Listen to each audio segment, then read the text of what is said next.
Testing mic. Test. We are testing. Mic check 1 2 3. Testing microphone 1 2 3. Checking microphone number 5. We are testing audio for stream.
Such a motivator, gotta get your way. So sick of saying yes sir, yes sir. You're such an instigator, you wanna play the game. Take it or leave it, that's her, that's her. And I can't wait another minute. I can't take the look she's giving. Your body rocking, keep me up all night. One in a million, my lucky strike. Got me so high and then she dropped me. But she got me, yeah. Took me inside and then she rocked me. She keep me up all night, this is what it sounds like. My lucky strike. My lucky strike. Your body rocking, keep me up all night. One in a million, my lucky strike. Stuck in her elevator, she take me to the sky. And I don't wanna go down, go down. She said I'll feel you later, I'll go ahead and fantasize. She made me wanna right now, right now. I can't wait another minute. I can't take the look she's giving. Your body rocking, keep me up all night. One in a million, my lucky strike.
Testing. Good morning, everyone. We're going to give it just another couple of minutes here. This is kind of how RevU goes. For those of you who haven't been here, 11 o'clock comes and goes, and it is a light crowd. So parking out there is a bit tough. We're going to give it just another 2 minutes, and then we will begin. And I'm here to combine beats and lyrics to make you shake your pants, take a chance. Come on and dance, guys. Grab a girl, don't wait, make a twirl. It's your world and I'm just a squirrel. Trying to get a nut to move your butt to the dance floor. So yo, what's up? Hands in the air. Come on, say yeah. Everybody over here, everybody over there. The crowd is live and I will do this too. Party people in the house, move.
All right, DJ. Nope, not yet. We're almost ready, folks. I apologize. Go for yours on my command. Now hit the dance floor. It's gonna make you sweat till you bleed. Is that open up? Indeed, I paid the price to control the dice. I'm more precise. To the point, I'm nice. The music takes control. Your heart and soul unfold. Your body is free and behold. Dance so you can't dance, so you can't dance no more. Get on the floor and get raw. Dip, come back then upside down. Easy now. Let me see you move. All right, good morning, everyone, and welcome to RevRoad. We are thrilled to have you here today for Rev University, also known as RevU. My name is Jared Rotinsky, and I'm the Chief Strategy Officer here. And just want to find out really quick, by show of hands, do we have any first-timers? Anyone being introduced to RevRoad today? All right, excellent. That's not true, not your first time. We are thrilled to have you here. RevRoad is near and dear to my heart. My first exposure to RevRoad was actually through one of these events. And I loved it and loved it so much I decided to stick around full time. So we are going to have a couple of wonderful presentations today. First, we will be hearing from our Chief Legal Counsel, and then we'll dive into our founding, our Builder Series founder. Couple quick announcements before that. If anyone needs to use a restroom, right out through these doors and to the right, you will find them. And also, when we have our Q&A sessions, I know it's a light crowd, but we do have some folks joining online. And for them to be able to hear you, we ask that you wait until the mic gets passed to you before you go ahead and ask your questions. All right, so with that, we are going to turn the time over to Joel Buse, who is our Chief Legal Counsel. And if you've ever been excited for the term of a presentation, demystifying term sheets, right? It doesn't get more exciting. So without further ado, Joel Buse, Esquire, take it away.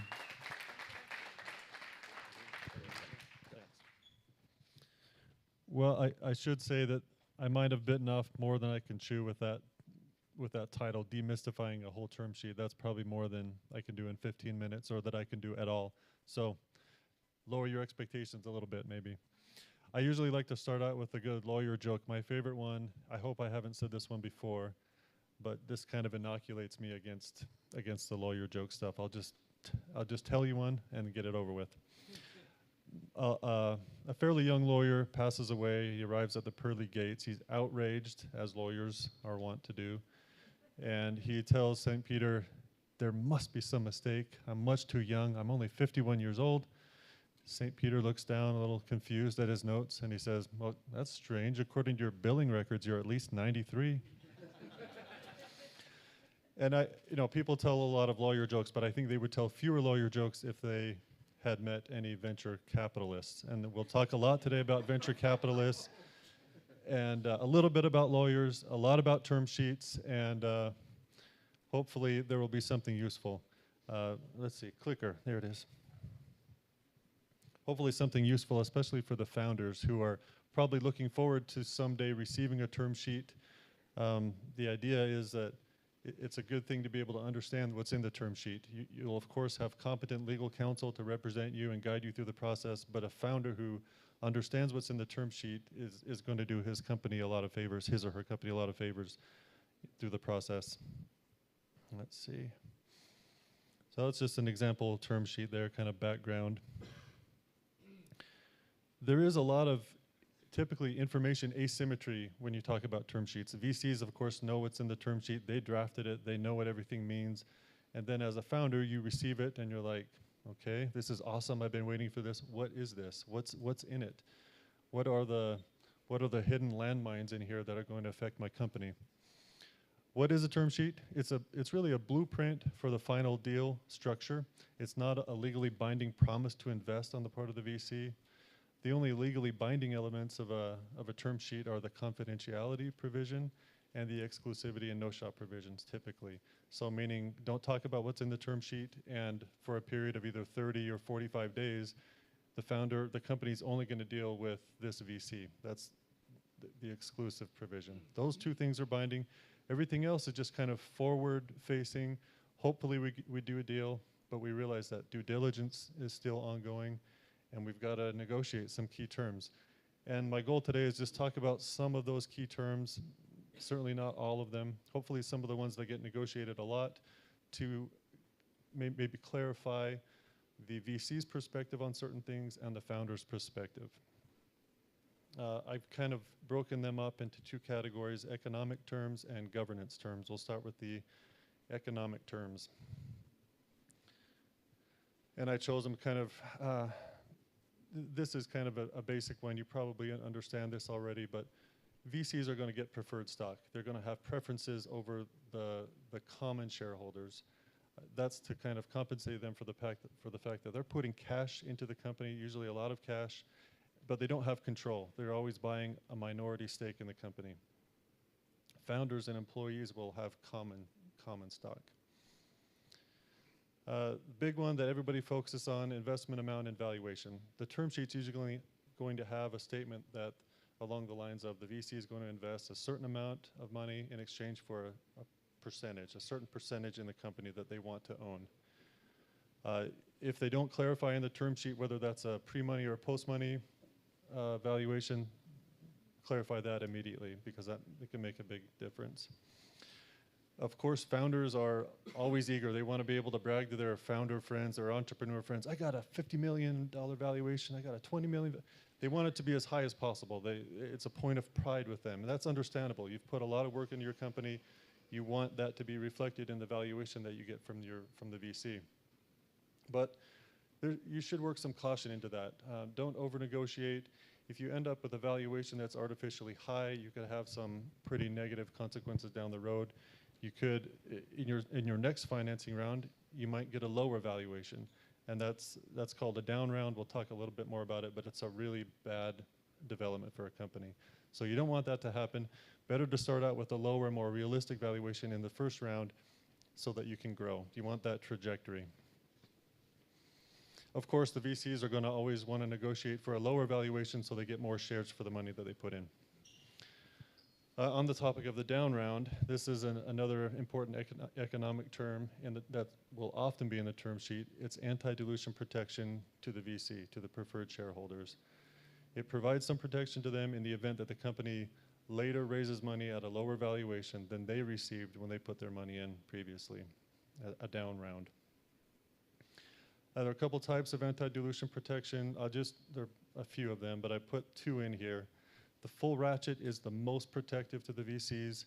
It basically results in, well, I'll just give you an example. If a VC put money initially in at $10 per share in the first round, and then there's a down round where the subsequent VCs are coming in at $5 per share, the original VC would basically, in effect, get a grant of double its original shares. And all of the dilution resulting from that will go to the common shareholders, the founders and the employees. So it's a really bad outcome for the founders and employees. Good to avoid it, again, by getting a realistic valuation for the first time and then making sure your company grows and you get a higher valuation. Of course, in any round, there's going to be dilution to everybody because you're issuing more shares. The shareholders are going to own a smaller percentage of the company. That's normal. But when it's an up round, it's easier to, I guess, swallow that kind of dilution because although you have a smaller percentage, you have a smaller percentage of a growing valued company. The broad-based weighted average is much more commonly seen where there is anti-dilution. It's the formula is complicated, but it basically weights the size of the two rounds that are being compared, and it results in some anti-dilution protection to the investors, but a little bit less dilution to the founders. So I would say the takeaway here is if you get a term sheet and you see full ratchet anti-dilution protection, probably should be a little bit of a red flag, might be something you negotiate. Maybe you can give a little bit on valuation and change the kind of anti-dilution protection because, again, the full ratchet would result in a lot of dilution to the founders. The next one is really important also. Liquidation preference. You've probably seen this. You've probably heard about what these are. This determines who gets their money back first in a liquidation event. And a liquidation event could be a good thing, could be an acquisition at an awesome valuation, awesome price, or it could be a dissolution of the company. Either way, there's going to be funds distributed among the shareholders. The most common liquidation preference that you see in a term sheet is going to be 1x and non-participating. The 1x means that the investor, the VC, is going to get the 1x multiple of its original investment amount back before any of the common shareholders participate in the distribution. That multiple could be 2x, it could be 3x, so they would get twice their investment amount, three times their investment amount before the common shareholders get to participate in the remaining proceeds. Non-participating or participating, that refers to whether the VC, after they receive their multiple of their original investment amount, whether they then participate, convert their preferred shares into common and participate alongside the common, or they don't. Like I said, the most often seen preferences right now is 1x and non-participating, which is pretty company-friendly, pretty founder-friendly.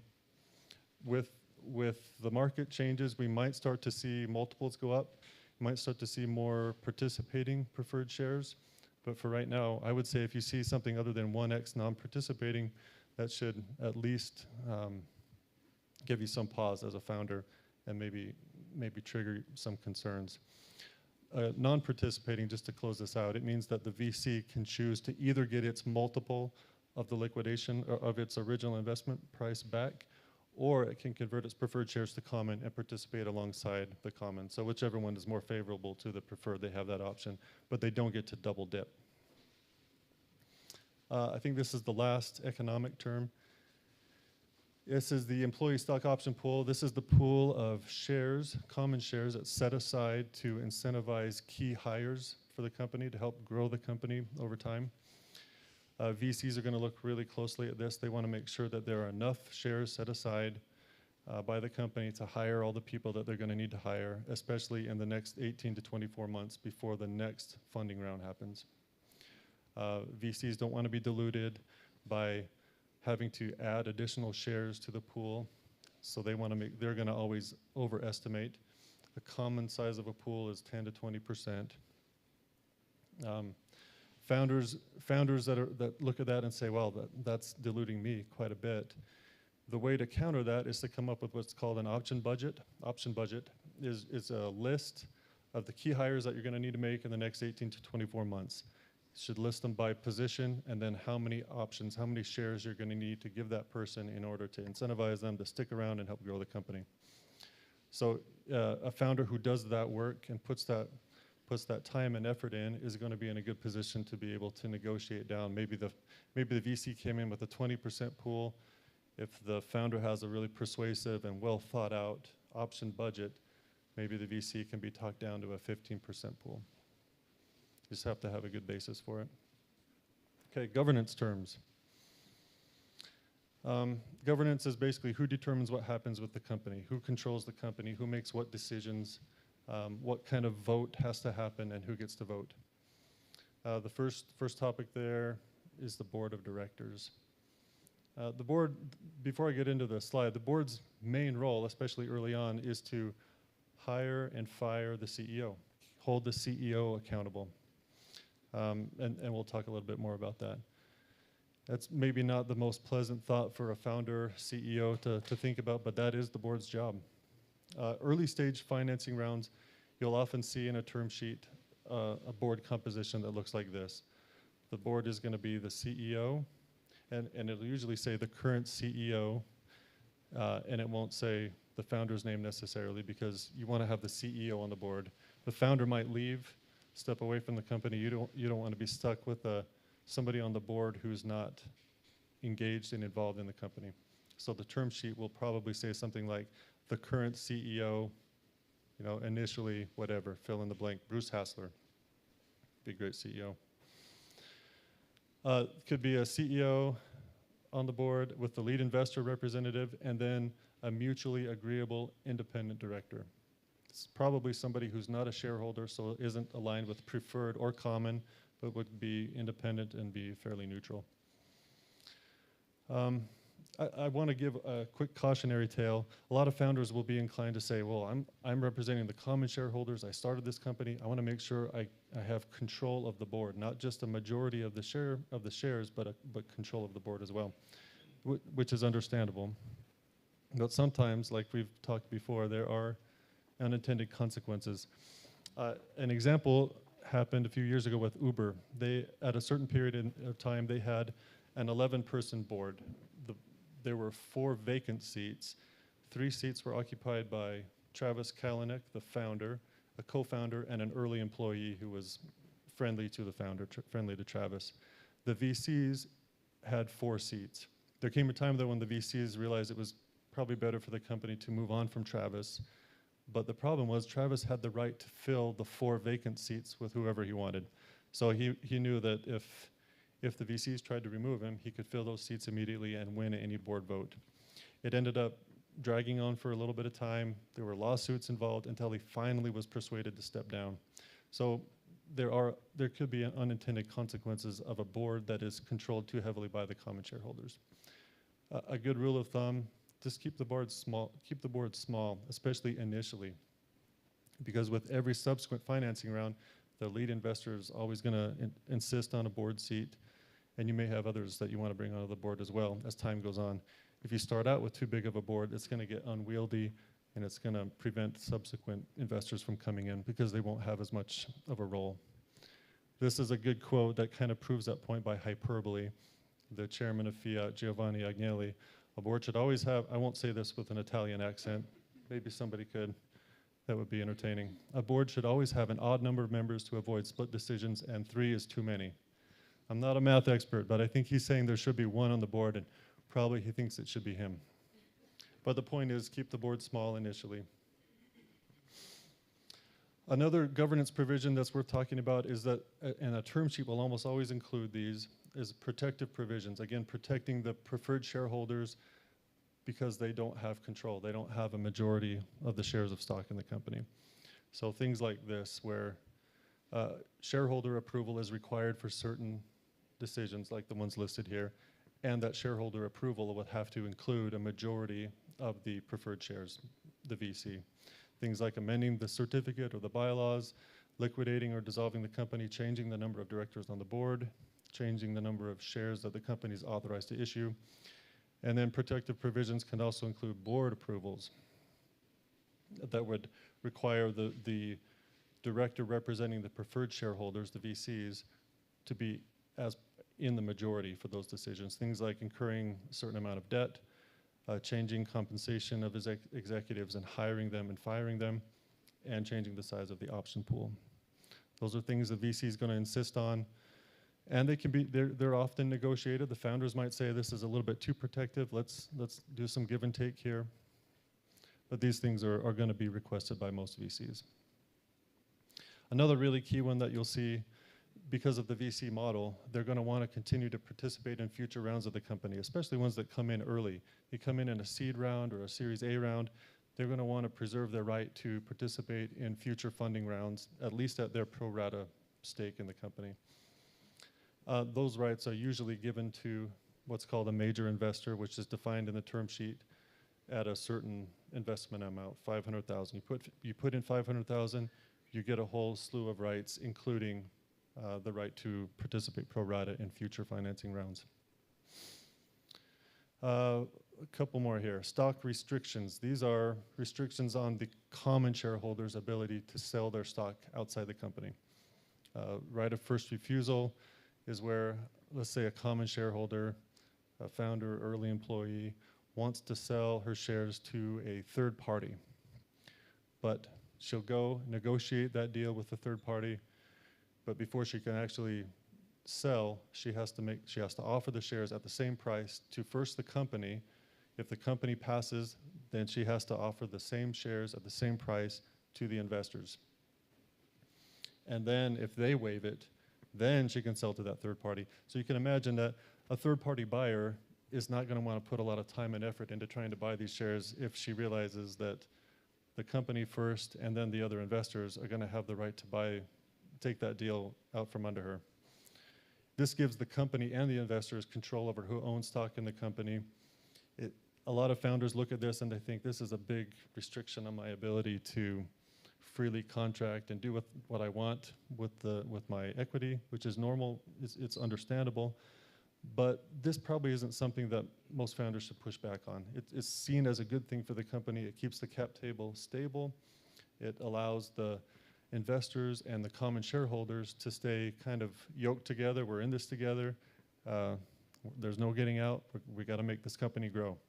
So that should be the attitude. The co-sale agreement's kind of the inverse of the right of first refusal, where if there is a sale by a common shareholder to a third party, the investors will have the opportunity to participate in the sale up to their pro rata ownership amount. And that, again, is going to, why is a shareholder even going to be incentivized to do that? Because I want to sell 50,000 shares, but all these investors are going to be able to sell alongside me at the same price. Is it even worth it? But again, VCs are investing in founders. The VCs want to make it difficult for the founders to leave. They want to keep them involved and incentivized and motivated to grow the company. So that's kind of the bottom line. These restrictions are intended to maintain that alignment between the founders and the investors. Founder vesting. I think this might be the last one. Founder vesting, from the VC's perspective, again, they want to keep the founder involved in the company. They're investing in that founder. They believe in this founder and want them to stay involved and grow the company. The founder is going to say, I'm already done vesting. I've been working in this company for 4 years. I've already vested my shares, and I'm not interested in imposing more vesting on the shares that I've already earned. Both of those positions are totally reasonable. They're understandable. But usually you can negotiate and come to a compromise. A common compromise is that the company will grant an additional set of stock options to the founder that will vest over 4 years, 3 years, whatever, and keep that founder involved and motivated to grow the company. You can also introduce vesting acceleration for the founders, additional shares to where if there's a change in control, that vesting would be accelerated and they can participate to their full ownership in the company. And there's single trigger and double trigger acceleration, which single trigger is less normal. If you see that, it's a little bit too founder friendly. VCs probably won't put it in a term sheet. If there is any acceleration, it'll be double trigger, meaning the vesting is triggered by both the change in control of the company and the founder or the employee being let go by the acquiring company. When both of those things happen, the vesting accelerates. All right, that was it. Hopefully that wasn't too painful. I know it was not as exciting as when the video guys were up here showing awesome videos, but if there are, and I probably took too much time, but happy to try to answer a few questions if there are any. And again, wait for microphones to come.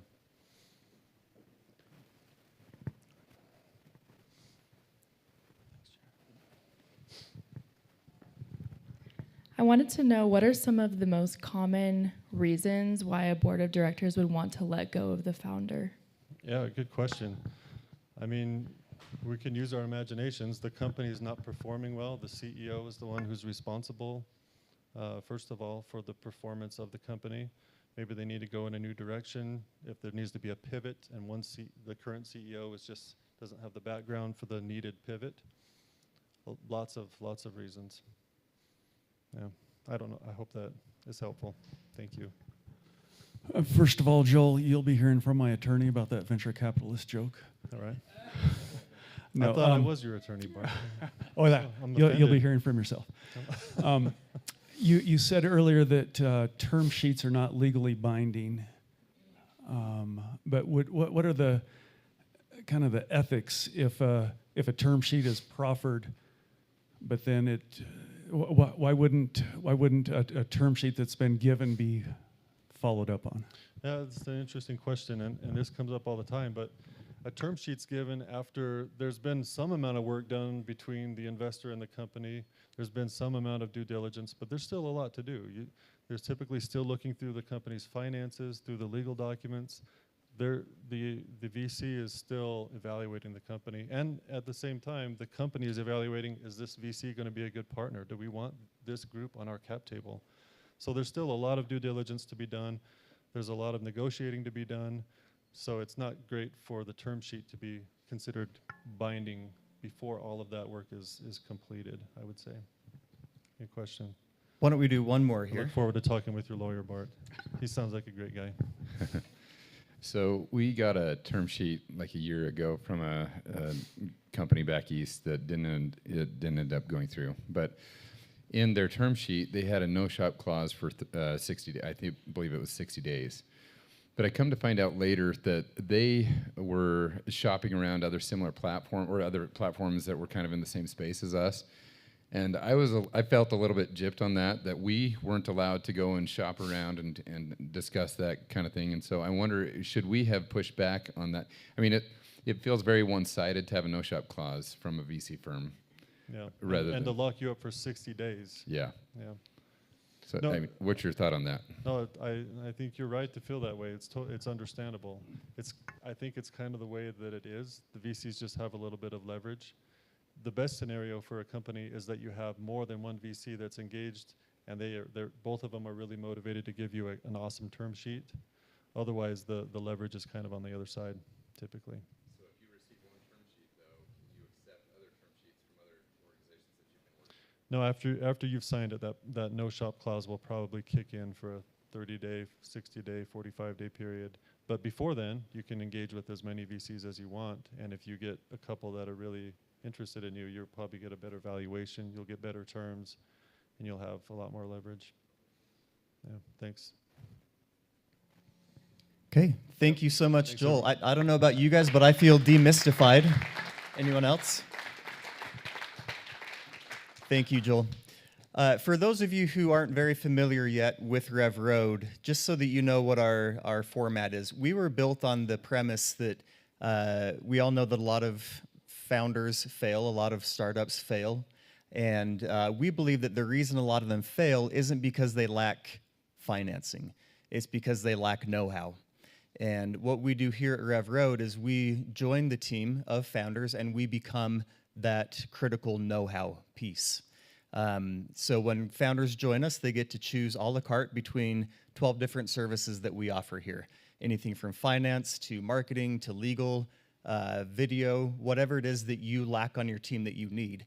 So a great example of that is Joel here, a Harvard-trained attorney that you get to have on your team for 2 years, and no, he doesn't keep track of his hours. So for those of you that are just getting to know the process here and how things work, think of having Joel as part of your team constantly that you can go to for needs.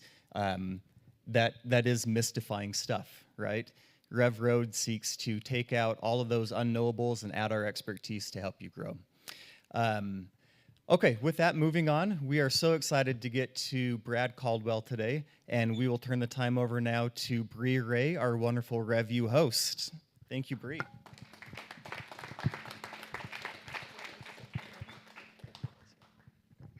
Welcome back, everyone. Happy to be here. Thank you, Joel. Truly one of my favorite presenters is Joel. I think one of the most entertaining presenters, which you wouldn't really think from an attorney or lawyer, but appreciate it. Love it, Joel. Today we have Brad Caldwell with us. Brad Caldwell is the Chief Executive Officer and founder of Security Metrics, Inc. Under Caldwell's leadership, Security Metrics has grown from a small bootstrap security company specializing in vulnerability assessment scans to a global leader in providing payment card industry compliance, HIPAA compliance, GDPR compliance, and data security solutions. Caldwell has been certified as a PCI certified data forensic investigator, PCI on-site auditor, and as a certified information system security professional. So please give a warm welcome to Brad Caldwell. You can go ahead and sit on the comfy couch. Yes. Welcome, welcome. How are you? Good. How are you? So good. Thank you for being here. Brad, get us started. Tell us about Security Metrics. What do you do? So we do data security for all types of companies, and we started really with PCI. So that's the payment card industry data security standard. All the big credit card companies came together, and they created a standard. And so we have about 300,000, a little over 300,000 currently enrolled customers on our portal, and we also do enterprise work. So Ralph Lauren, Costco, Nike, those are all our customers, and they do audits with us. So we do all kinds of different data security work for large companies all the way around the world. And what got you into the security space? What got me into the security space is I got hacked. It was in 1997, and I was minding my own business. I was kind of an IT guy. I had a company I started, and I was doing the web server, and I really liked the web server. It was really cool. It was great hardware. It had, redundant hard drives and everything. And I came in one day, and they said, hey, it's not working. So I went and I looked, and it said the kernel was gone. So I went to my developers, because it was a development shop, and I said, hey, can you help me verify this? And they verified, and there was no kernel. I said, well, I've never seen a kernel go in. They said, neither have I. And then we realized it had been deleted, and we realized we'd been hacked. And so when that happened, and e-commerce was just coming out, and then I went to my developers and said, how did this happen? And they said, we have no idea. And I said, this is weird, because always when I go to my developers, they always have the answer. But in this case, they just kind of shrugged their shoulders and said, I have no idea. So I realized there was a real issue. There was going to be a demand in the future. So I thought, hey, I gotta check this out and start researching it. So I started to move that direction to go to Security Metrics. Start it. And you mentioned something to me on the phone earlier that was really interesting, that you made a conscious decision not to raise a lot of capital, and you've actually raised under $1 million in the last 22 years of business. Yeah, so we'll do about $35 million this year. But yeah, we decided that we wanted to start up, and my wife and I just decided that we would try to start the business. So we took a second mortgage on our house, all that classic stuff, and we got to the point where we just didn't spend any money, right? Isn't that right? So we went for about 2.5 years, never earning any money, and we just kind of went along that way. And over time, we decided that we needed to get some angel investors. We had a big contract come in, so we had some angel investors come in, and then I got an SBA loan for $500,000. So we raised money that way, but where I was able to keep most of the equity in the company. Yeah. What were the other advantages and disadvantages to doing it that way? Well, I think Joel's presentation talked about many of the advantages, right? I own the majority of the company, and I think it really has helped the culture of the company.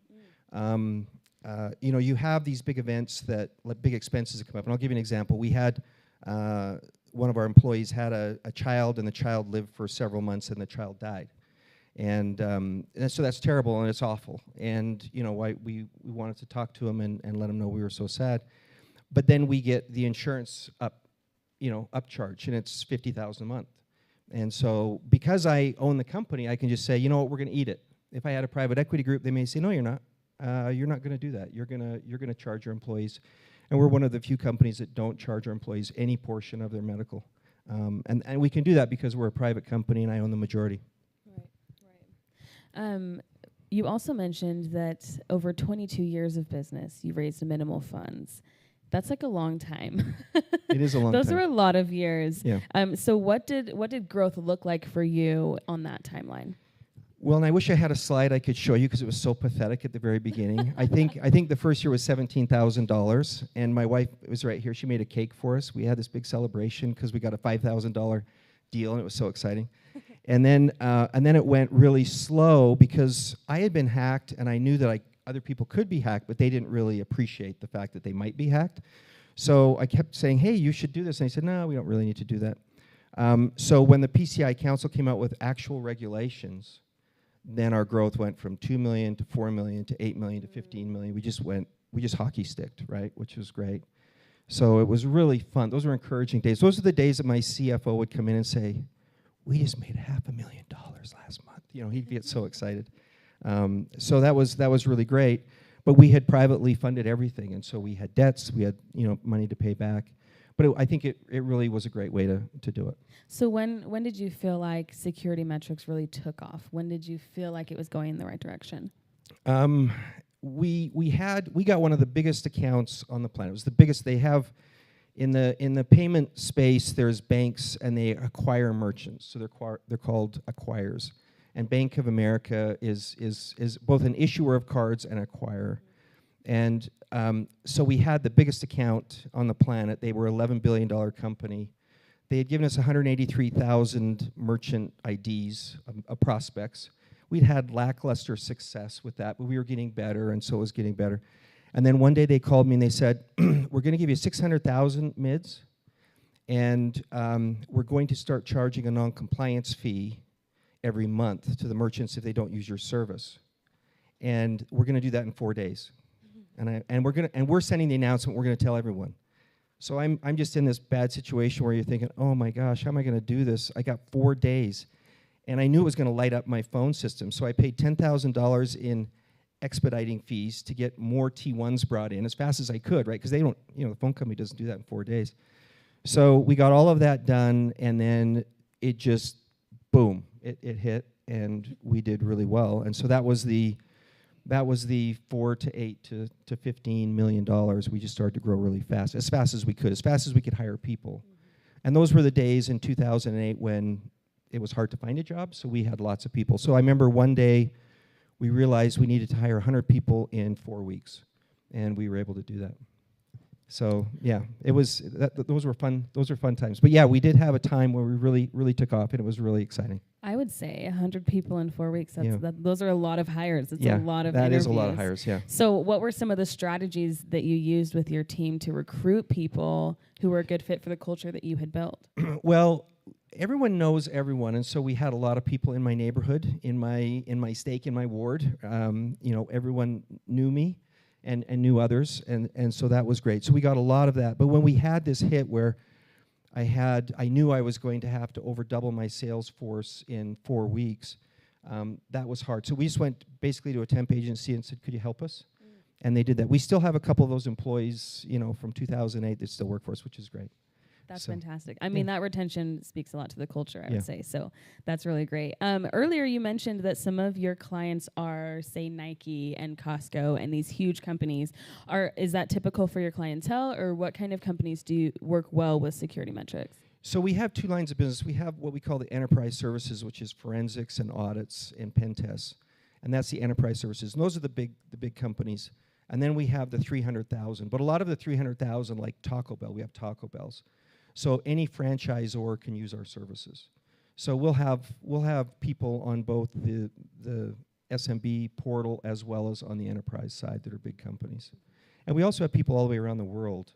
And I remember when all these things happened with Ukraine and Russia, I said, well, somebody check and see if we have any Russian customers, and we did, right? And I had no idea that we did. So it's interesting when you have a business that's online that you have all these customers, you don't even know who many of them are. Right, from all over the world. Talk to us a little bit more about bootstrapping. Can you give us some specific strategies that you were able to use to be a successful bootstrapper? I think what you've got to focus on is time to revenue, because it's all about, you don't have the bad news is you don't have a base. You don't have somebody behind you that if you didn't make payroll, they're going to bail you out. And so you worry about that. And so, what it was all about for us is time to revenue. How fast can I get the revenue? And even today, we just had our board meeting, our executive retreat last week, and my slides were all about time to revenue. What's my time to revenue in enterprise? What's my time to revenue on my channel side? And so I think that's the focus you have to have is how quickly can I onboard? We actually had Scott Peterson come and do a presentation at our work about a year ago. We made a change in our sales VP. And so Scott came in and kind of gave training to everyone. And he mentioned that. He said, onboarding is a big deal. And I thought, why is that a big deal, right? We do pretty good, I think, on onboarding. But so I hired the group he told me I should hire to do that. And a year later in my board meeting, it was so awesome because I said, our time to revenue on that group is 39 months to 100% revenue, 39 months. But we already have bought this product because Scott told me to. And it's already helping. We've already seen an increase, so we're getting better. So you've really got to focus on that time to revenue number because you want to get that money in as fast as you can so that you're not in a bad way. What challenges have you uniquely had to face because you're building and running a company in the security industry? Well, I think everyone kind of wants to hack us just to prove they can. So, we get people who say, well, I could get in and I could do this. And we said, yeah, but that's part of our system design. It's not actually a weakness. And so that's interesting. So we have that a lot. The biggest thing for us is going to be employees that mean well, but really don't understand they're giving data out or they're clicking on the wrong link. So we actually have our IT staff send pretend emails to see who will click, and then we have a discussion with them. And one day I went by our office manager, and she's saying, Brad Caldwell, CEO, Blake Stevens, CFO. And I said, wait a second. I said, who are you talking to? So somebody just called, and they're asking questions about the business. And I said, well, you probably shouldn't tell them everything they ask. And so we had a training session. So, you get people who are actually trying to come in and hack us and are social engineering us and that kind of thing. So we're always on guard for that because it would really hurt our reputation if we had a big hack. And what was one of the biggest obstacles that you've had to overcome as the business owner? Well, the big company that was the gift from heaven initially that really helped us hockey stick grow, they woke up one day and did a presentation, and we were at the presentation, and they said, PCI revenue is our third largest revenue stream. And we said, wow, that's weird. They're an $11 billion company. And then all of a sudden, they came to us and they decided they wanted to cancel the contract because they realized their third biggest revenue stream was outsourced to us. So they wanted to bring it in-house. And so they did that, but our customer service was way better than theirs, and so people weren't leaving. And so they said, well, let's sue those guys. And so they did. They started a big lawsuit and tried to say that our data, the data that we had got from their customers was not ours, it was theirs, and our contract clearly said the opposite. So it was 2.5 years, millions of dollars of money spent on nothing. And at the very end, they lost, and we got to retain everything. But emotionally, that was hard, right? Because, I don't know how you guys are, but you probably don't get sued a lot. I've never been sued. And so it was really hard, emotionally to kind of go through that. Have somebody for 2.5 years tell you that you did things wrong, although you didn't. And so that was really difficult. And I think the biggest thing for me that was the awakening after is I came out of that experience. I started looking at our products about a month later and said, our products are really awful. We really ought to fix these. And I'd been distracted. I realized I'd really been distracted through that legal proceedings had really taken a toll on the company. So, you get those hard things, but it also makes you stronger, right, to go through that. And now it's not such a big deal, and I don't live in fear of somebody coming and suing us anymore like I did. Talk to me a little bit about partnerships. What advice do you have for entrepreneurs who are involved in partnerships, starting partnerships, and how to make them work? I got to tone this one down a little bit. So I have watched a lot of people start businesses with partnerships, and at the beginning, it's awesome because you have someone to share all the risk, you have someone to talk to, you have someone that has maybe some financial means that can split that with you. And so at the beginning, it always sounds like a really great idea. But, I'm old enough that I've watched my friends who have done that all kind of have to get through that.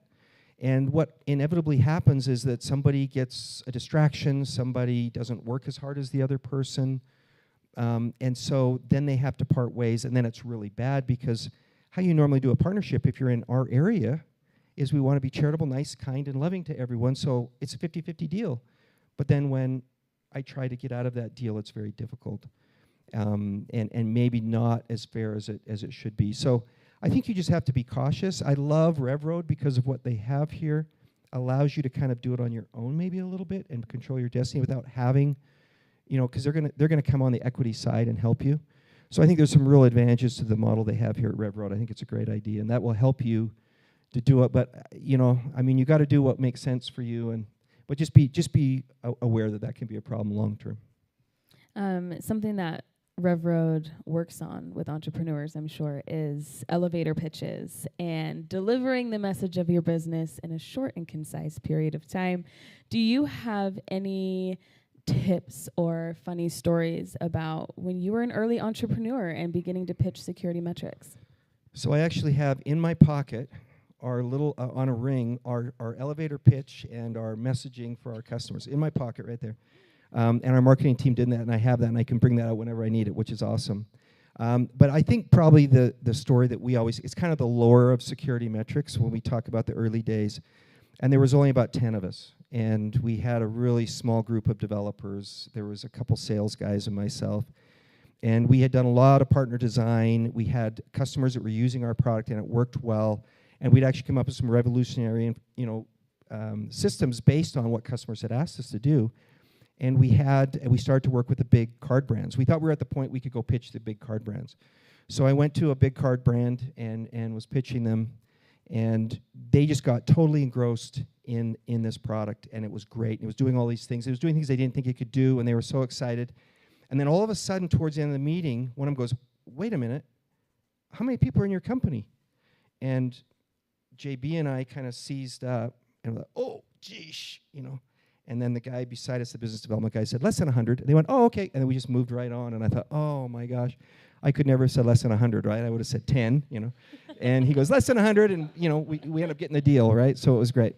So, you get in those situations where you don't really realize what's happening, and there's that dynamic. But it was really, really fun.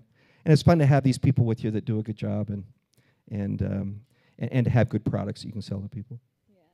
I can tell that you're really passionate about the people that you work with and creating a culture and a team that is supportive and accepting of people. And talk to me about how the values and principles of your life have guided your business decisions and what those principles are.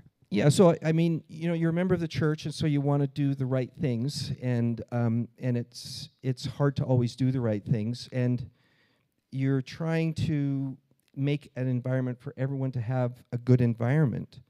And, I remember one of the issues we had is people started coming into work, and they were concealed weapon carrying, and they were showing their guns to each other. Well, there's like 5 of them doing it, but there's a whole floor of people, and everyone else is like, what the heck, right? So all of a sudden you find yourself making rules because you want people to feel safe at work, and you want to look after all of your employees. So it really is difficult because you've got so many people that you're trying to look after all their needs and make sure that they all feel safe and respected and they're doing a good job. And that's really hard. The biggest thing I've learned is don't jump to a conclusion. Hear both sides of the story, and you'll probably get to the reality real fast. And we really do have a good culture. I asked, we try to give a coat after you've worked at Security Metrics for 10 years. And so I thought, COVID happened, and we used to do that every month at employee lunches. So I said, "Hey, can you get me the list, and we'll go see who didn't get it during COVID." And they gave me a list. It was 72 people. I've been there for over 10 years. And I thought, wow, that's amazing. We've got 250 people and 72. And a lot of them have been, 14, 15, 20 years working at Security Metrics. So it's really fun. They become your friends, right, after you've known them for decades, right? They're as good of friends as anyone else in your life. So it's fun to have those people that I get to associate with every day. It was interesting. I was standing in the back, and someone came up to me and had wonderful things to say about you as a mentor and as a boss. So how has mentorship played a role in your life? What mentors shaped you as a businessman? Well, when I started my business, I didn't have a cool place like RevRoad, and so I was stuck. I got to a point where I was just stuck. And I went to talk to a friend of mine, the smartest guy I knew, and he was working in another company. I said, what do I do? You know, I'm not making any money, and this is awful. And he said, go to UVU, to their business entrepreneurship group, and then also go to BYU. So I did that, and both groups really helped. Shauna Theobald went and got a guy that had run another business, and he completely changed the way I thought about it. I thought it was all about building the best mousetrap. And he just completely talked me out of that, you know, and got my head straight. And then I went to BYU, and I met Jerry Nelson. He was talking to somebody about a duct tape wallet before me. I had to wait for 20 minutes while he did the duct tape wallet pitch. And then he said, you got a real shingle? You got a real place? And he's still on our board, you know, 20 years later. Jerry Nelson's still on our board. So I'm really into that. It really bugged me when I was starting a business and everyone wanted a piece of the action, because I didn't have any action to give you. I mean, I was worth nothing. And so it really frustrated me. So I'm a big believer in, hey, a mentor should come in. They should just offer help, get you help you get to where you need to go, and then good for you if you make it, and that's great, right? So mentorship is a big deal. I'm really a big fan of mentorship. Yeah. Can I ask you to expand on the shift in your mindset from the mousetrap to? Okay, now you're going to get me. That's 20 years ago, but I can get there. So I was a little bit nerdy. I was a little bit technical, and so I thought if I could build a better system that everyone would just flock to it.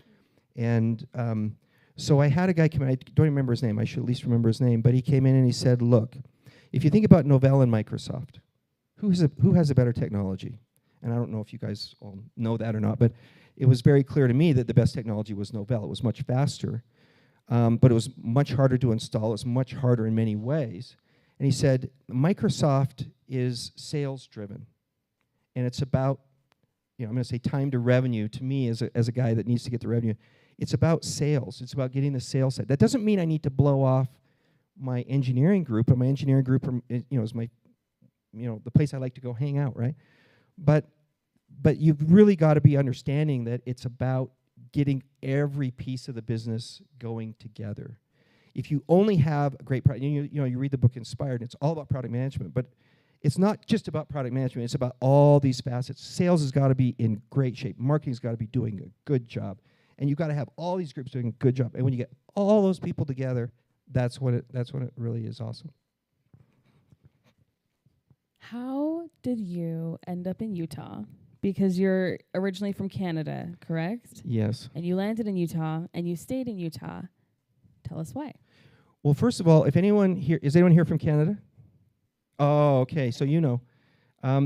What's the weather like in Canada? Yeah, not as warm as this, let's just say that. It's really cold. So I came down to BYU, and I met my wife, Becky, here, and we got married, and so she has a great family, and they were down in this area, and my family all start to migrate down into the U.S., so we just stayed here. In fact, we bought one house. We've been in the same house for 30 years, and it's been great. So, I can say thank BYU for that we got to meet at BYU and at work. So it was fun. And was your original plan to start your own business, or did you go to school for something different? No, it wasn't. I really like computers, and I could actually get a grant. I could get a lot of my student loans forgiven if I took certain majors. So the major that I did was advertising, because if I did advertising, I got a third of my student loans remitted.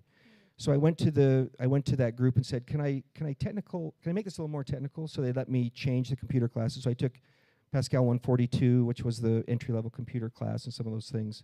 So I was able to change my major a little bit so I could get a little bit more technical side, but I really didn't have a CS degree or anything like that.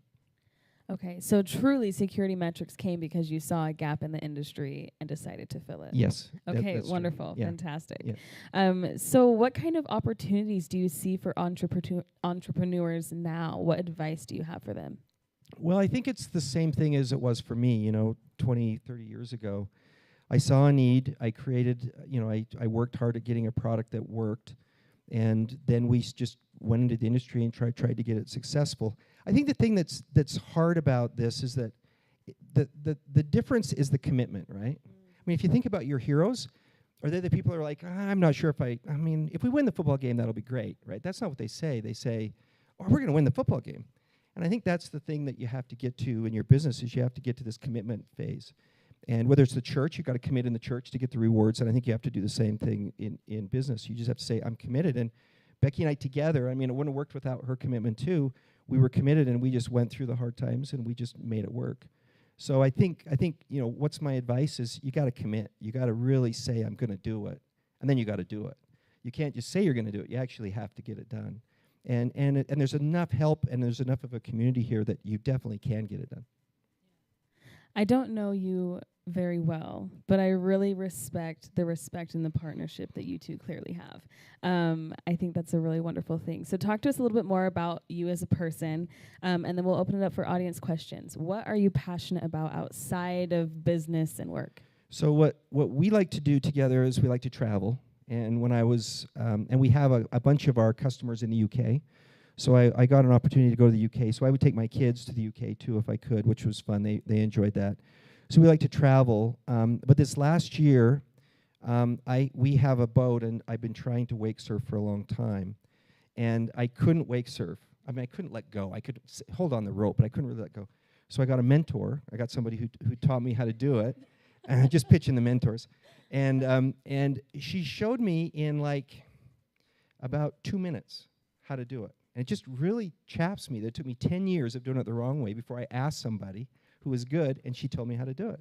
And now this summer I was really excited about wake surfing behind the boat, and I can go 15 minutes behind the boat. So that was really fun. I like to ski. I mean, I like to do lots of those things.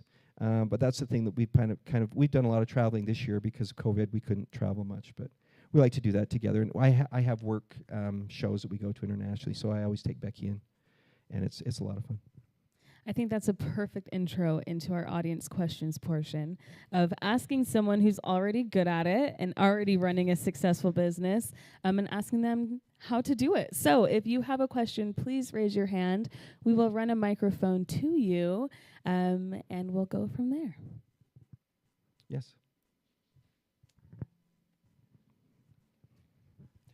First of all, thank you. I commend your growth, your vision. It's fantastic. I actually used you about 10 or 12 years ago when I was with a franchise corporation, and we needed some PCI compliance. So was it good? Did you like it? It was fantastic. Okay, awesome. It got us Thank you for exactly saying what that. we needed. We had gotten hacked. That's why I will not share who I was with. We had gotten hacked and needed some PCI compliance and had to scramble to get that.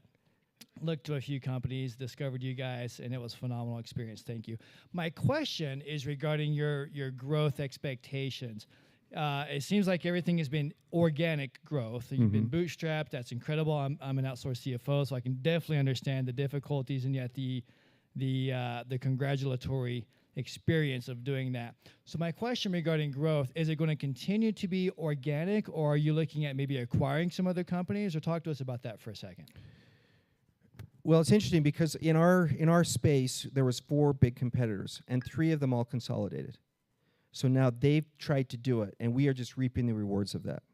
They are just having all kinds of problems. We just get people calling us, asking us for business all the time now because they've done such a bad job.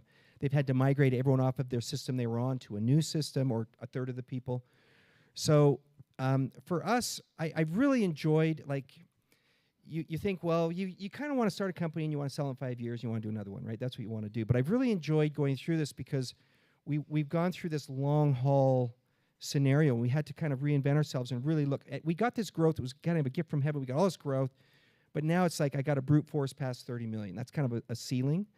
And so it's really been fun for me to start to look at the metrics and start to understand it and start to get to the place where I can project growth now. So we hired an ADR group.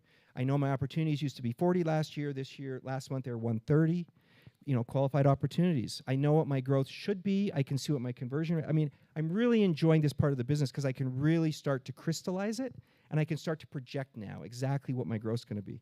My time to revenue on my channel is 39 months, and I know what the percentages are. That's fun stuff for me. So I'm really geeking out on, I can start to project now with certainty rather than just say, I don't know really how it works. Now I really know how it works. And I think that's where it gets fun. So for us, my revenue target, we made a change in our salesperson a year ago. And during that last year, we've grown 24% in enterprise. our contracts on channel have been triple. So we're seeing, but it's just interesting for me to see the growth, and I think you've got to get deep into it to really be able to project and feel confident with the growth instead of just feeling like it just happens, right? Without you knowing how it happens. But that's really fun, and that's really the thing you got to get onto with your time to revenue is getting into the metrics and figuring out what's causing the revenue to come in or not. Hey, want to say thanks first of all for being my mentor. You've helped me a lot with just kind of understanding you don't have to give up your whole company to grow a business. You can actually do it and still maintain a majority stake. I didn't even have that belief before I talked to you, so thank you for that. My real question is that first contract or that first investment, how did you navigate those two things? So the nice thing about this kind of a portal where I can get money in advance is I could self-fund. So the month that we did the most growth, where I had to hire 100 people, I was the most profitable. And that was cash, right? So that's weird. That's not a normal business. I don't have any inventory. It's just coming in on the portal. So we really self-funded. And in fact, what's funny is I was driving up, I still remember driving up the road to, from Provo to Orem on State Street, and American Express called me and said, your credit card's $250,000 this month. And they're trying to politely say, will you pay it right now? Because we're really worried, right? Because my payment up to that point, my bills were $30,000 or something. And so it's interesting. You really have to be watching that because you can stop yourself if you don't have that funding. But you also need to get a good relationship with your banker. And when I need an SBA loan, I went to my banker. And I had been with my banker for 10 years. And he's the one who has to kind of put his neck out and say, I'm going to do an SBA loan for you. And so he did it. And he did all of the work and got that SBA loan. I needed the $500,000, and he was able to get it for me. But so you got to be looking after those things. And I have to tell you one quick aside. So I did that. I got my SBA loan. I was very excited to get my SBA loan. I got $500,000. I was all excited. And then I realized at the end of that day that I had neglected to tell my wife that I had just put everything we owned free and clear as collateral on a loan. And I'm like, oversight. So now what am I going to do? So we're at the video store. She probably doesn't remember this. We're at the video store, and I'm thinking, well, how do I bring this up? Because I know I'm going to do this wrong. So how am I going to bring this up? So finally I just thought, okay, honestly, I'm just going to go for the honest approach. I'm not going to push hard, just going to try it. And I said, just FYI, everything we own, I just signed away on a loan as collateral. Sorry, I forgot to tell you. And she goes, I trust you. We'll be okay. That's awesome. That's awesome. Hey, I really remember that because I thought I was in deep trouble. So that was really fun. So you gotta have your spouse committing, or it's not going to work. Let me just say that. Yes. Is that on? Awesome. Thank you for the presentation so far. My name is Kyle, and my partner here, Nate. We run a plastic manufacturing business, Lakeshore Plastics, down the street. And your perspective on customer experience has been one I want to ask you a little bit more about, because in our industry, a lot of what you're getting are these people that have been there for 50 years, right? They're kind of just doing it the old-time way because that's the way it's been done. So we're looking to make an impact on the customer experience side as a way to set us apart from the competition, for one thing, right? So from your perspective, if you could boil down a few of the key components of your advantages from the customer experience perspective that you care most about and that you've seen make the most impact, what would those be? Well, for us, it's interesting because the acquirer will tell the merchant, let's say they have 10,000 merchants, and they'll say, you have to use security metrics to be PCI compliant. They don't really have to use us, but they need to use somebody like us. So most of the people will come to us. And so what we need to do is have a system that worked well, that caused as little frustration. Because if it caused a lot of frustration, and it's happened to us many times, if we do a bad job, the acquirer will come in and say, hold the program, will you? Don't send any more emails, stop all conversions, stop all new revenue. And that drives us crazy. So, what I did is I put myself on the feedback. Every time a feedback hit the company, I knew about it as fast as anyone else did, and I was asking the questions. Why? What's going on? And there was a time just after I got over this lawsuit where I was getting 5 or 6 complaints about our website a day. Now I get 3 or 4 compliments about our support people, right? Which is totally different. I also had this weird experience where I came from WordPerfect. I'd worked at WordPerfect. So to me, I felt like customer support was important because I'd seen the power of that to real customers. And so we go crazy on our call support. And so our ASA, our average time to answer is 9 seconds, right? And our goal is never does it get above 15%. I'm sorry, 15 seconds, excuse me. So we really go after that heavily, and that pays huge dividends. People will come to us and just say, you do such a good job. And when we had the big customer leave us, the reason they didn't leave, the reason their merchants didn't leave is because they were used to our incredible support. They would call our support group and say, can you tell me about my bill, my credit card bill? And we'd say, well, no, we don't have any information. But they'd have to wait an hour on the phone to their system, but they would wait 5 to 10 seconds on our system. So, you know, I just had to reinstall Creative Cloud on our home computer yesterday. And it's Adobe. I mean, they're a big, huge company. And that customer support experience was just awful, right? And all you have to do is just try it. Just go do it yourself. And we just got our biggest customer.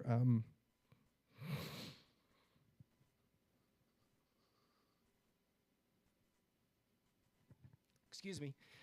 We just had our biggest customer last week. They gave us the data. So we have 1.6 million new mids. Okay, that's big. That's as big as it gets. And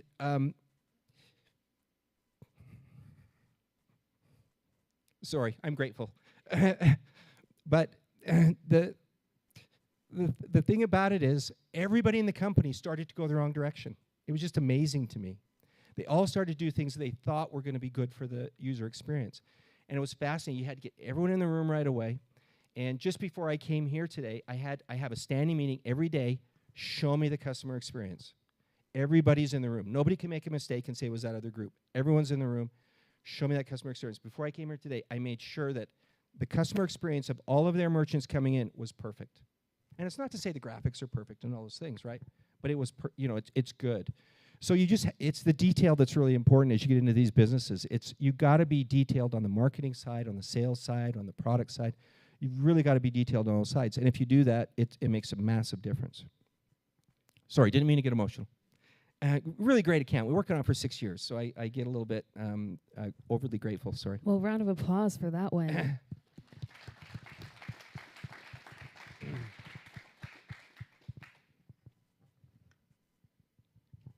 Hi, Brad. My name is Grace Weston. Thank you for sharing your story. I just have a quick question. My sister and I run Camille started it, my sister, a digital marketing agency called Nona Rose Agency.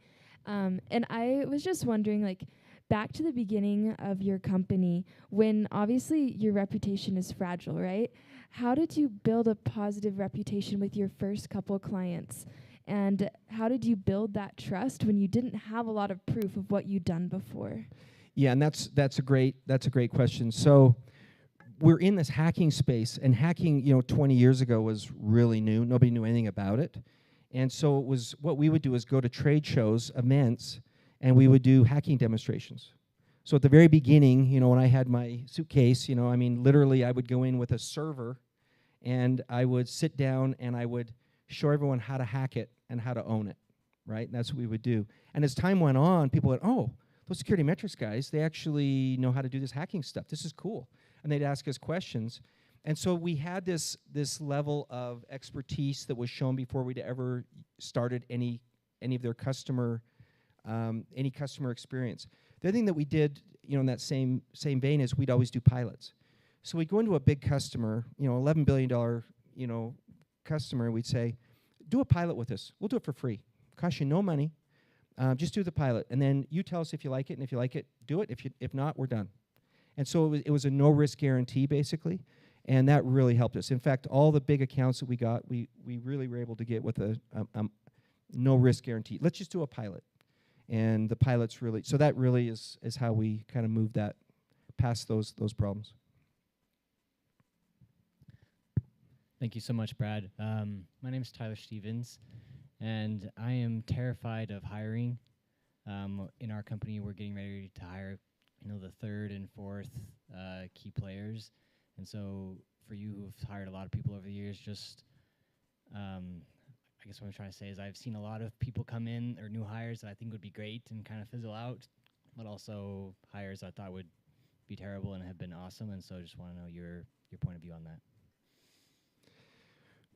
Well, it is interesting, isn't it? Because there's a whole bunch that goes on in that whole dynamic, and I think once you hire the people, it's how you look after them and how things work for them. So the thing that's really worked for us is we do one-on-ones every week. So every employee, I sit down as a manager, and I say, what are your goals? What can we do? You get training every year. What training would you like to do? And so they know that I'm there to coach them, to help them in their career, not just to help security metrics. We're both in it together, right? And I think if I'm meeting every week, if there's frustrations that come up, then I'm going to know about them right away, and we're going to be able to fix them. And we had one yesterday. I had a manager come out and he said, we almost hit our goal. We did 1.1 million on this one group, and we didn't quite hit our goal. We're 16,000 short. And so we talked about it as a manager, and he realized that he had not allowed somebody to pull the 16,000 from the next month, which they could have easily, and they could have hit the reward, and that really frustrated them. So it's about, once you hire, you just really have to spend time with those employees. Every week you need to be talking to them, doing a one-on-one. That's their time, that nobody else is listening, and they can just talk. You get to be really good friends, and you find out what their career goals are, and you help them through those career goals. And that's when magic happens. That's when you're part of a real team, And so you just really, it's not just, but I understand what you're saying about hiring. I mean, I hated that too. I'm like, I have no money in the bank, and I want you to come and work with me. And maybe I'll be able to pay you. I mean, that's how it feels, right? You feel like you're dishonest by inviting somebody at the beginning. You come and work with me, maybe I can pay you. It just feels bad. But over time, that starts to go away. And then really it's about getting in and talking one-on-one with all those employees. They should all have a one-on-one every week so they can tell you what's wrong and what needs to be fixed. Yes. One second, I'm just going to ask a quick question. I'm a fan of hypotheticals, and so if you had a time machine and you could go back in time and change one decision or change one strategy that would turn your, I think you said $35 million a year company to $100 million a year company today. You got one use of the time machine, one change to some previous decision. What would it be? Well, so we all have kind of our own personalities, and our personalities are we kind of love to latch onto some things and don't really like to do other things, right? If we're homeowners, right, we know that we don't like to sweep up, we don't like to do the vacuuming. So I always pushed off sales to other people. I always did that. And because I don't consider myself to be a salesman, I get emotional in the middle of presentations and stuff, right? So I'm not a good salesman. So what I really wanted, I always pushed that off. And since we made a change, all I did is leave the existing managers, and they report directly to me, and they are kicking it, right? So I wish I got more involved in all aspects of the business. And I really should have been looking after the sales group and making sure everything was okay. I should have been doing one-on-ones with them, right? I should have been making sure I had low attrition there. I should have been finding out what their problems were. I should have fixed them, right? And I didn't do that. I left it to somebody else who I thought would do a good job, who really didn't. So that's probably the decision I would make. Thanks, Brad. Actually, I can kind of relate to that too, because sometimes I get kind of emotional when talking about something that's really near and dear to you. But I'm cool right now. Don't worry. Anyhow, I was thinking about like where you talked about not having money in the bank. How do you hire that employee? And that really makes me think about, you actively chose not to take on, that type of funding at that stage in your business. And then you had the question there about, things that you could have changed. Where I'm going here is, if you were to have taken on more funding up front, right, could have accelerated your growth, could that have been a good thing that would have maybe changed the company in a positive way to where you are right now? And maybe I might have a follow-up question to that. Okay, no, it's a great question. so when I started was February of 2000. The PCI standard came out 2006, and I think it was January. So I really didn't get the hockey stick growth. I couldn't really get that hockey stick growth because that when everyone had to do it, it was from the card brands, you have to do it. That's when the hockey stick growth really was going to happen. So I could have spent a lot more money. I could have got a lot more people. I think we would have potentially failed because somebody would have told me, "Hey, it's our money, and you're not seeing the rewards." But because I had a low budget, and I could pay the bills for all the people, and we could get by, I think maybe it actually allowed us to survive. So it's good and bad. I had a friend that at the same time was starting another company that's been very successful, and I remember going to his office, and they had this space with nobody in it. He had a brand new computer, and my laptop had no letters left on it. Right, I'd had it so long I couldn't afford to buy another laptop, and I thought, man, am I doing this the wrong way? Am I doing this the right way? And then about 3 years later, the private equity group that was funding them decided that he couldn't do the function that he was hired to do, and so they terminated him from his own company he was a founder of. And it just bugged me, right? It still bugs me when I talk about it. So it's one of those things where you just have to do what makes sense and what options you can find, and then figure out what you feel good about, right? And because I'm not sure there's a right or wrong answer. I'm not sure I could have really accelerated growth. And if I had a big, huge expense, they may have shut me down, right? In 2004 or 5. So I don't know. It's hard. So kind of like as a person, you going the private route, it really was almost like this personal thing for you. It allowed you to be yourself, maybe. And any advice that you would give to someone who is considering taking on funding, how do you preserve your identity, your mission, your business when bringing on that type of a partner? And I'll leave it with that question. Well, I think as long as you're aligned, right? As long as you're aligned with your board and your investor group, I think you're fine. So I didn't feel like I lost myself. I feel like the culture is better because people know that they matter more than the bottom line. They really do, And so, we give Christmas bonuses every Christmas. And some Christmases we lose money. Some years we lose money and we just say, well, it doesn't matter. We're still going to give you a bonus at Christmas. It's Christmas time. Let's party, right? Let's have fun. So we can do those things. If I was in a PE, if I was funded by a private equity group and my numbers were good, they'd shut that down, right? So I just think the culture is allowed to be better if you're in control. And I've got money in the bank, so I don't have to worry about $300,000 or whatever the amounts are, right? I'm okay, and I know I can weather that, and I can make those decisions. And the employees who have been around a long time know they're first, know that they really are first, and they are.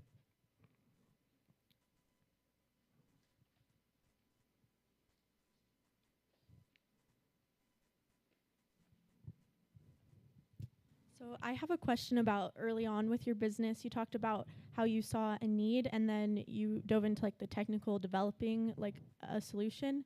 How do you think, looking at that and giving advice, you should spend your time towards like validating your business idea as being something worth pursuing, but then also working on like a product that's viable? Like, how do you decide what to spend your time doing? Yeah, it is really hard because you get so excited. I had a guy pitch me at a show in Toronto a couple months ago.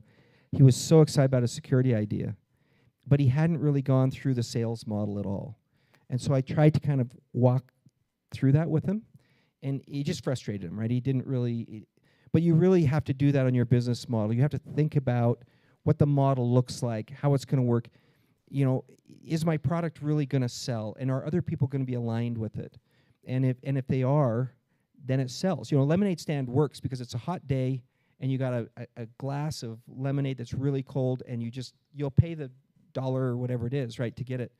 But sometimes business ideas, you've just got to vet it with a lot of people and make sure that it looks reasonable, and then talk to the people who are going to buy it and say, how much would you really pay? And then try to actually have them pay, and see what happens.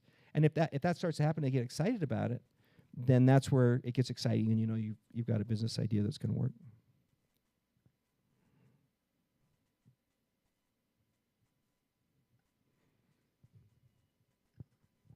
Wonderful. For our last question that we ask all of our founders, What is something fun that your success has allowed you to do?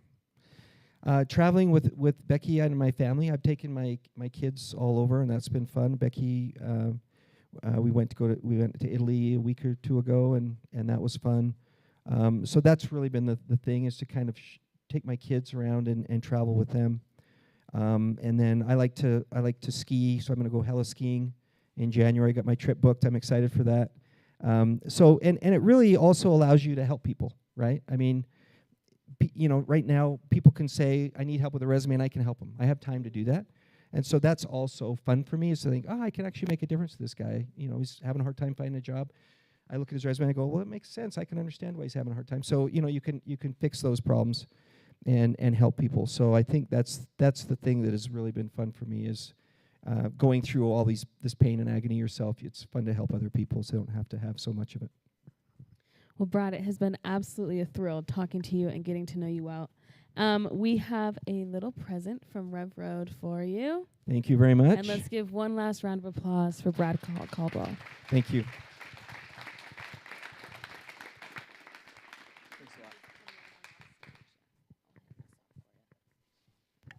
Brad, thank you so much. What a pleasure it was. I have a friend who's watching online right now who is founding a security company, and he was blowing up my phone saying how much he appreciates all this insight. So I wrote down, I'm sure some of you did as well, a few of my favorite gems. Less than 100 employees. That's one of the best responses. I love it. I carry my elevator pitch in my pocket. I think that's something we can all learn from. Doesn't matter if you're the founder of the company, you still need to be prepared. It looks like he's pulling it out here. There it is. Never have a false sense of security. Love it. It's not all about building a better mousetrap. Awesome insight. And lastly, I just want to say, I'm sure that everyone in the room will echo this, how touched we are with clearly how invested you are in your business. The three founding pillars of RevRoad are grit, growth, and gratitude. And love your comment when you're talking about this account you've been working on for 6 years now. And it's clear to see that you are grateful and recognize that that the good things that have happened to you have happened for a reason. So congratulations, Brad. Please, one more round of applause for Brad.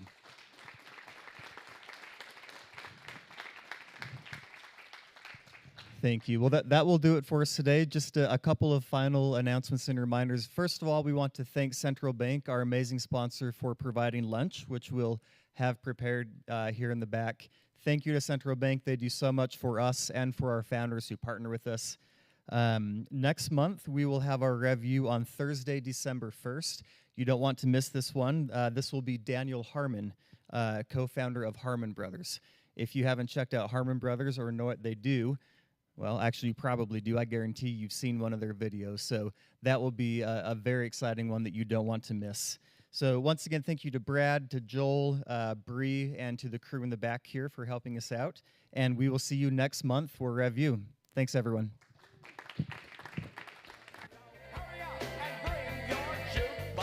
Please feel free, help yourself, grab some food here in the back.